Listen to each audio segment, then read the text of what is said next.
క్రీడా హబ్గా రాజమండ్రి నగరాన్ని తీర్చిదిద్దుతామని, ఖేలో ఇండియా నిధులు చారిత్రాత్మక విజయమని ఎమ్మెల్యే ఆదిరెడ్డి శ్రీనివాస్ అన్నారు. 9.50 లక్షల విలువైన సీఎంఆర్ఎఫ్ చెక్కులను ఎమ్మెల్యే లబ్ధిదారులకు పంపిణీ చేశారు. సాంస్కృతికి రాజధానిగా విరాజిల్లుతున్న నగరం క్రీడా హబ్గా కూడా మారబోతుందని రాజమహేంద్రవరం సిటీ ఎమ్మెల్యే ఆదిరెడ్డి శ్రీనివాస్ అన్నారు. ఖేలో ఇండియా నిధులతో రాజమండ్రి క్రీడా రాజధానికి తొలి అడుగు వేయడం జరిగిందన్నారు. ఖేలో ఇండియా పథకం క్రింద రాజమహేంద్రవరానికి 13.76 కోట్ల రూపాయల నిధులు మంజూరయ్యాయని మీడియా సమావేశంలో తెలిపారు. అందుకు సంబంధించిన వివరాలను ఆయన ఈ సందర్భంగా వెల్లడించారు. ఖేలో ఇండియా పథకం క్రింద రాజమండ్రికి 13.76 కోట్ల రూపాయల నిధులు మంజూరవడం నగరానికి చారిత్రాత్మక విజయమని అన్నారు. కేంద్ర రాష్ట్ర ప్రభుత్వాలు కలిసి యువతకు, క్రీడాకారులకు ముందస్తు సంక్రాంతి కానుకగా ఈ నిధులు మంజూరు చేశాయని ఆయన అభిప్రాయం వ్యక్తం చేశారు. రాజమండ్రిని క్రీడా రాజధానిగా మారుస్తా, మల్టీపర్పస్ స్టేడియం కట్టి చూపిస్తా అని ఎన్నికల సందర్భంగా ఇచ్చిన హామీ ఇప్పుడు అమల్లోనికి వస్తోందని ఎమ్మెల్యే ఆదిరెడ్డి వాసు గుర్తు చేశారు. ఈ సందర్భంగా ఎంపీ దగ్గుబాటి పురంధేశ్వరి కృషిని ప్రత్యేకంగా చెప్పుకోవాలని అన్నారు. గతంలో ఉన్న మాజీ ఎంపీ మార్గాని భరత్కు పార్లమెంట్లో రీల్స్ చేయడం, క్యాట్వాక్లు చేయడం, పూలు జల్లించుకోవడంపైనే శ్రద్ధ ఉండేదని, రాజమండ్రికి నిధులు తేవడంపై నిజమైన పట్టుదల కనిపించలేదని ఎమ్మెల్యే శ్రీనివాస్ విమర్శించారు. 9.50 లక్షల విలువైన సీఎంఆర్ఎఫ్ చెక్కులను లబ్ధిదారులకు ఎమ్మెల్యే ఆదిరెడ్డి శ్రీనివాస్ పంపిణీ చేశారు. రాజమండ్రి ప్రజలకు, రాష్ట్ర వ్యాప్తంగా ఉన్న క్రీడాకారులకు సంక్రాంతి శుభాకాంక్షలు తెలుపుతూ మీడియా సమావేశంలో కూటమి నాయకులు, కార్యకర్తలు, మహిళలు తదితరులు పాల్గొన్నారు. మొత్తంగా ఈ నియోజకవర్గానికి శాసనసభ్యుడిగా తీసుకొచ్చింది 3,72,04,204 రూపాయలు. ఇంకా 87 ఫైల్స్ పెండింగ్ ఉన్నాయి. 87 ఫైల్స్ విలువ వచ్చి 3,122,113 రూపాయలని మీ అందరికీ కూడా తెలియచేసుకుంటూ,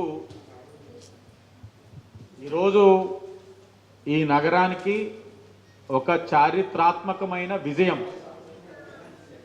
ఒక గొప్ప శుభవార్త.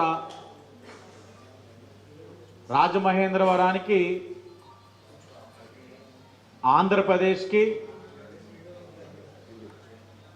కేంద్ర రాష్ట్ర ప్రభుత్వాలు కలిసి ముందస్తుగానే సంక్రాంతి కానుకను ఇవ్వడం జరిగింది.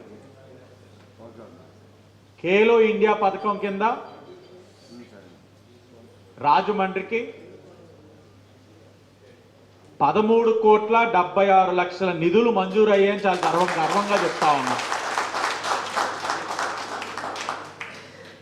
రాజమహేంద్రవరం యువత మరియు క్రీడాకారులకి దశాబ్దాలుగా వారి యొక్క కళని నెరవేర్చింది ఈరోజు కూటమి ప్రభుత్వం, ఈ శాసనసభ్యుడు అనే విషయాన్ని మీ ద్వారా ప్రజలందరికీ తెలియజేస్తా ఉన్నాం. రాజమహేంద్రవరంలో ఒక మల్టీపర్పస్ ఇండోర్ స్టేడియం ఉండాలన్నది క్రీడాకారుల యొక్క ప్రతిసారి కూడా వారి యొక్క ప్రతిపాదన. ప్రతి ఎలక్షన్లోని వాళ్ళు ప్రతిపాదిస్తానే ఉన్నారు. అది వారి యొక్క కళే కాదు, అది నా కళ కూడా. ఆ కళని నెరవేర్చడానికి 18 నెలలుగా పడ్డ కష్టం అంతా ఇంత కాదు.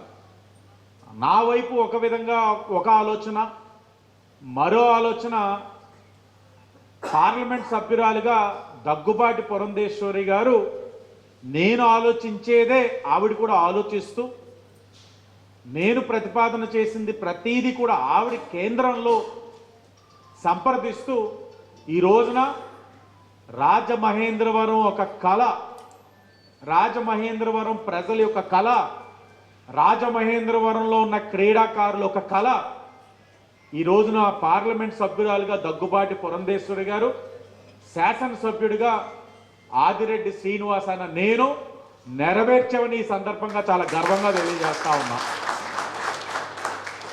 ప్రతి ఒక్కరూ కళలు కంటారు, కళలు నెరవేర్చడానికి అనేకమైన ప్రయత్నాలు చేస్తారు.